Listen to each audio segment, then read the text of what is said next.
Hello everyone, and welcome to my Young and the Restless official 24 channel. Kyle Abbott's world quietly but profoundly shifts as he comes to terms with the possibility that what he and Claire Newman shared may not just be fractured, but truly over for good, a realization that hangs heavy over Genoa City while Victor Newman issues two pointed warnings that could change the trajectory of Claire's future forever. At Society, Nikki Newman confides in Victoria Newman, her voice still sharp with the sting of betrayal as she recounts the explosive confrontation she had with Victor over his reckless AI program and his relentless vendetta against the Abbotts. Nikki admits she finally reached her breaking point, telling Victor she would leave him if he didn't stop using Newman Media as a weapon, especially after he exploited Jack Abbott's legal defense strategy in a move that crossed every moral line. Victoria listens with a mix of pride and dread, admiring her mother's strength for standing up to Victor in a way few ever have, yet fearing it won't be enough to penetrate his ironclad certainty that he's always right. Victoria knows her father too well to believe he'll simply back down, and the idea that Nikki's marriage could be collateral damage weighs heavily on her.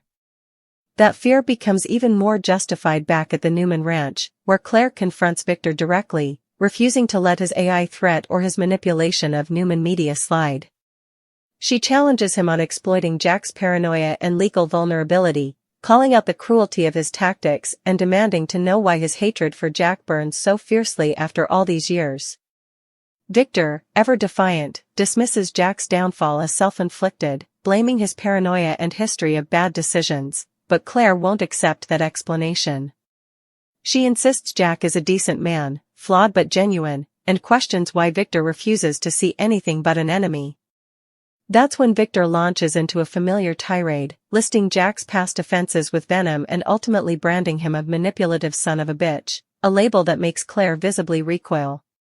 Yet just as the argument reaches its boiling point, Victor abruptly pivots, steering the conversation toward Claire's personal life, revealing that beneath his bluster lies a deep desire to control the people he loves.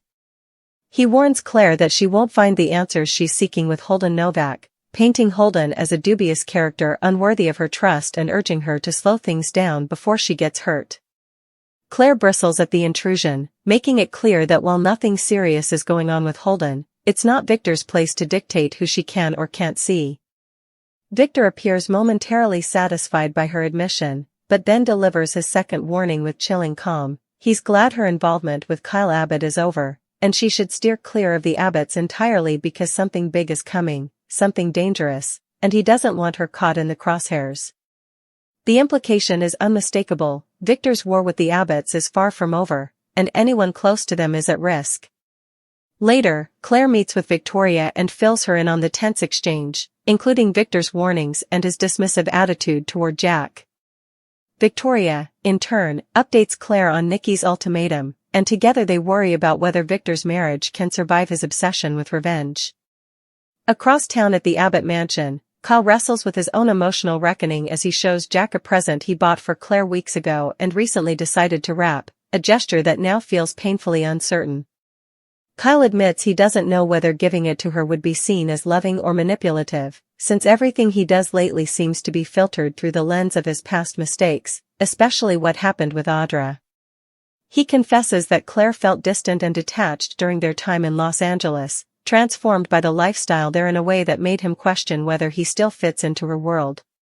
Kyle wonders aloud if she's fallen for a version of herself that Genoa City can't offer, and whether it's fair, or even possible, for him to pull her back from the wild side she seems eager to explore. His frustration spills over as he questions how long he can keep his own life on hold while Claire appears to be letting go of what they shared, and the thought crystallizes in his mind that maybe the kindest thing for both of them is a clean, permanent break. Jack listens with empathy, reminding Kyle not to be so hard on himself and gently pointing out that their relationship began while Claire was rebounding from summer, suggesting that timing, not failure, may be the real culprit. Kyle agrees, acknowledging that maybe neither of them was ready for something long-term, even as the acceptance stings. The conversation is interrupted when Billy Abbott arrives, instantly lifting the mood by admiring the Christmas transformation of the house, but the gravity returns when he updates Jack and Kyle on Phyllis Summer's latest demand: she'll help them only if they sign over full ownership of Marchetti to Summer Newman. Jack, surprisingly calm, admits he's fine with that, recognizing that Summer built the company into what it is today, though Billy remains skeptical, wondering if Phyllis is playing both sides and urging caution before they commit. A text from Nikki then changes everything, prompting Jack to believe they may not have to rely on Phyllis at all, and he quickly heads out to meet Nikki at society. Meanwhile, Billy notices the gift under the tree addressed to Claire and asks if Kyle and Claire are back together, only to be shut down by Kyle, who insists he's done talking about the subject, emotionally exhausted and uncertain of where things stand. Kyle does, however, express gratitude for Billy's calming influence on Jack, and Billy humbly credits Jack for always being there for him, sharing a piece of wisdom from their father, John Abbott: "You can't control others, only yourself, and becoming the best version of who you are is a personal choice." As they move into the dining room, the conversation turns lighter, with Kyle asking about Billy's relationship with Sally. Billy admits he's genuinely happy, finally feeling like his life is coming together after years of chaos, determined to rid himself of the negative energy that once defined him, especially his all-consuming hatred for Victor NEWMAN. Kyle relates deeply, acknowledging his own struggles and admiring Billy's transformation just as he receives a text reminding him he needs to pick up Harrison. Before leaving, Kyle tells Billy how much he respects the changes he's made and hopes they stick, a sentiment Billy echoes with quiet resolve. Elsewhere, Jack meets Nikki at society and is stunned when she reveals just how far she went with Victor, threatening to leave him if his attacks on Jack didn't stop once and for all. The revelation leaves Jack shaken and grateful, even as back at the ranch, Victor is haunted by flashbacks, Jack's role in Nikki's relapse, the danger she once faced, and the vicious argument that now threatens his marriage. These memories harden his resolve even as they expose his vulnerability, setting the stage for a storm of consequences. By the end of it all, Kyle stands on the brink of acceptance, recognizing that love sometimes means letting go, while Victor's warnings ripple outward, threatening to reshape alliances, marriages, and hearts across Genoa City in ways no one can yet fully predict. The emotional aftershocks of Victor NEWMAN's latest power play continue to ripple through Genoa City, deepening cracks in long-standing relationships and forcing several people to confront uncomfortable truths they've been avoiding for far too long. As Jack Abbott leaves society after his intense meeting with Nikki, his mind races, not just with gratitude for her courage, but with the sobering realization that Victor's obsession has escalated to a level that threatens to destroy everything in its path. Nikki's words echo in his head: she didn't just argue with Victor, she drew a line, one that could finally cost him the marriage he's always taken for granted.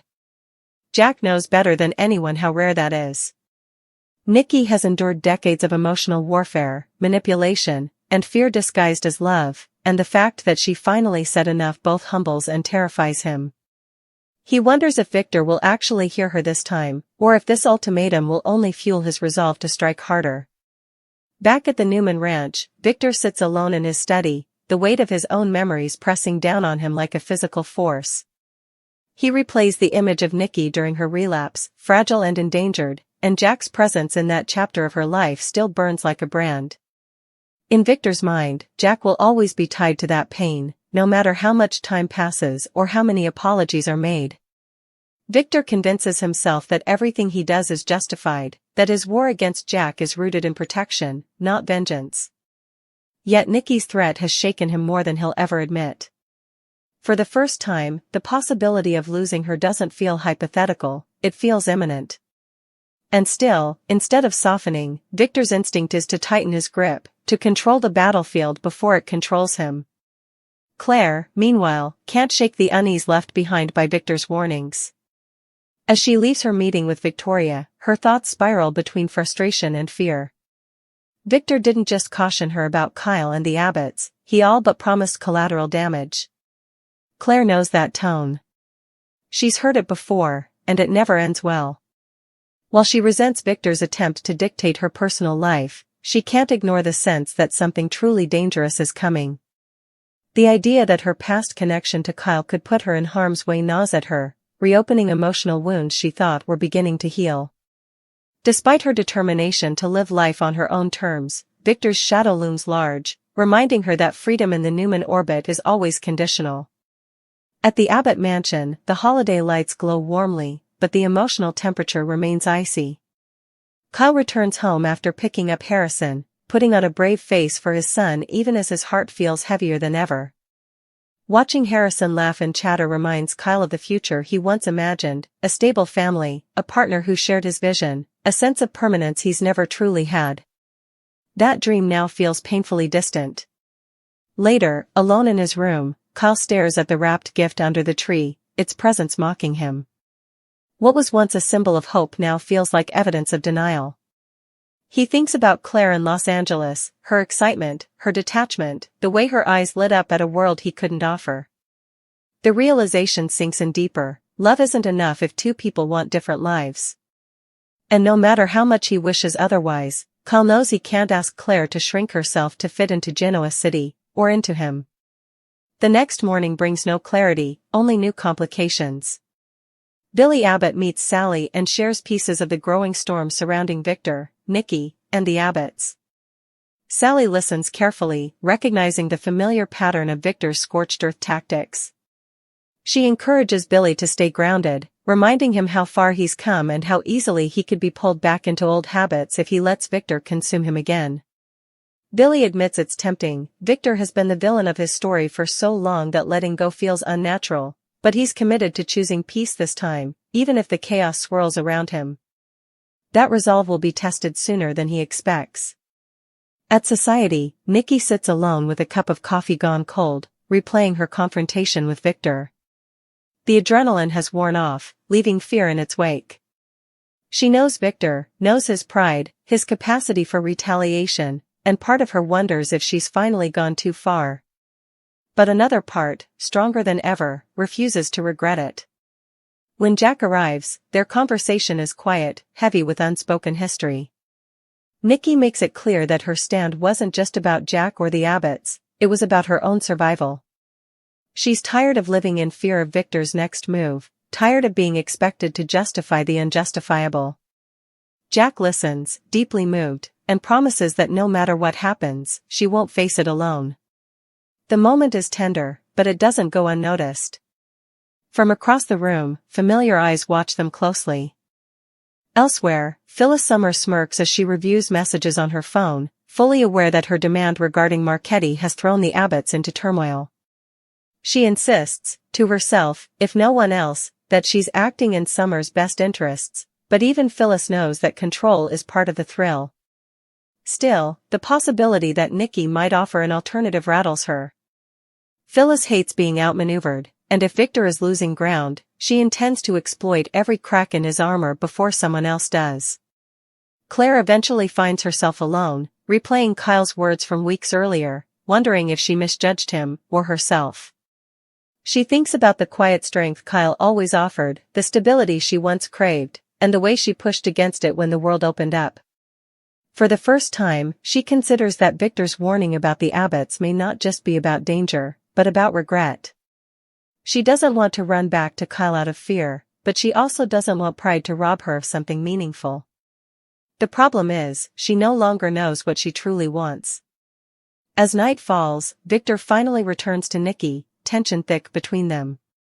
Their conversation is restrained but explosive beneath the surface. Nikki refuses to back down, reiterating that his vendetta against Jack must end, not tomorrow, not eventually, but now. Victor bristles, insisting he's protecting his family, but Nikki calls him out with devastating clarity. His obsession is destroying the very family he claims to defend. For a moment, Victor is silent, shaken by the truth in her words. But when he speaks again, it's with resolve rather than surrender. He promises Nikki that he won't lose, at business, at war, or at home. Whether that promise is meant to reassure or intimidate, Nikki isn't sure. Back at the Abbott mansion, Kyle makes a decision. He picks up the gift, holds it for a long moment, then places it back under the tree, not as a promise, but as a goodbye. He understands now that clinging to what was only delays the inevitable. If Claire comes back into his life, it will have to be because she chooses him freely, not because he waits forever in limbo. The realization hurts, but it also brings a strange sense of peace. As Genoa City settles into an uneasy calm, the battle lines are clearer than ever. Victor NEWMAN is prepared to scorch the earth to protect his legacy, even if it costs him his marriage. Nikki is standing taller than she ever has, ready to walk away if she must. Kyle Abbott is learning that letting go can be an act of strength, not failure. And Claire NEWMAN stands at a crossroads, caught between loyalty and independence, love and fear, knowing that whatever comes next will change her life forever.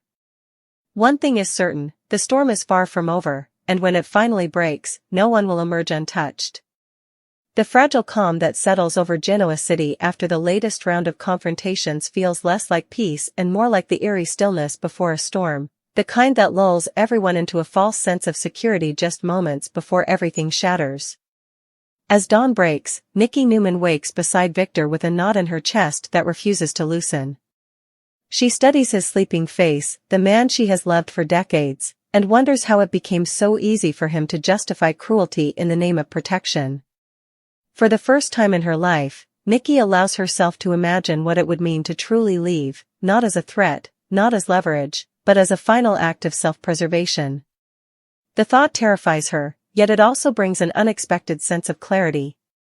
She knows Victor will not change unless forced to, and she's no longer sure she's willing to be the collateral damage of his endless war. Victor, for his part, wakes already plotting. Nikki's ultimatum hasn't softened him, it has sharpened him. In his mind, he's standing at a crossroads where retreat equals defeat, and defeat is something he simply cannot accept. He convinces himself that Nikki's anger will cool, that her loyalty will ultimately override her outrage, just as it has so many times before. Still, there's a flicker of doubt he can't fully extinguish. Nikki didn't just argue, she looked him in the eye and told him she'd walk away.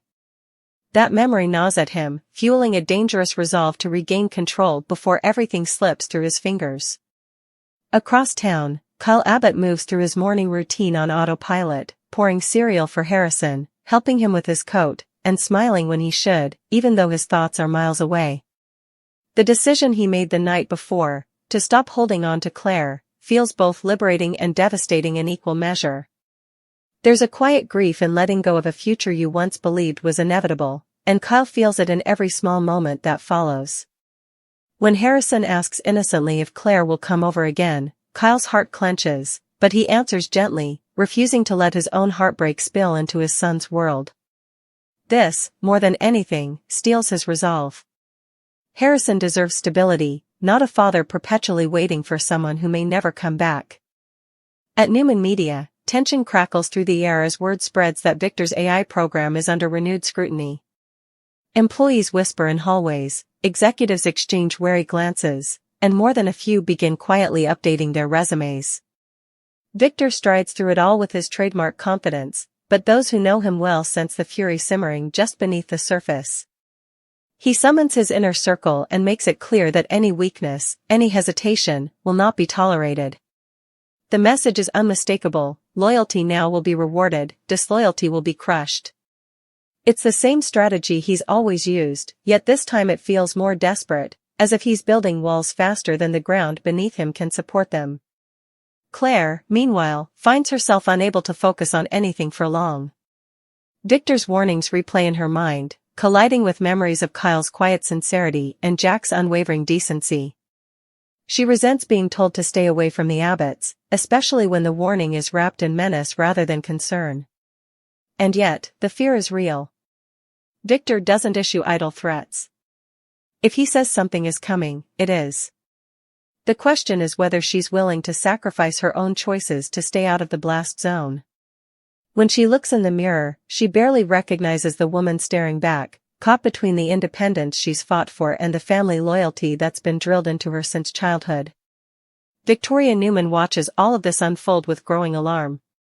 She sees her parents drifting toward an inevitable collision and recognizes the signs she's ignored too many times before. Nikki is stronger now, more resolved than she's ever been, and Victor is more entrenched in his vendetta than usual. Victoria fears that this time, there won't be a reconciliation, no matter how much she might want one. When she meets Claire for coffee later that day, their conversation is heavy with unspoken fears. Claire admits she doesn't know how to navigate Victor anymore, how to love him without losing herself. Victoria doesn't offer easy answers, she knows better than anyone that there aren't any, but she encourages Claire to trust her instincts, even if that means disappointing her grandfather. "You're allowed to choose your own life," Victoria says softly, words she wishes someone had said to her years ago. At the Abbott mansion, Jack Abbott senses the shift in the air as well. Nikki's revelation has changed everything. For so long, he's believed that standing up to Victor meant putting himself in danger, but now he realizes it's also endangered others, especially Nikki. The guilt weighs on him, even as gratitude fills the space beside it. Jack knows Victor won't forgive this perceived betrayal, and he braces himself for retaliation. When Billy joins him later, the brothers talk candidly about the risks ahead. Billy, calmer and more grounded than Jack has seen him in years, urges caution. "This isn't about winning," Billy reminds him,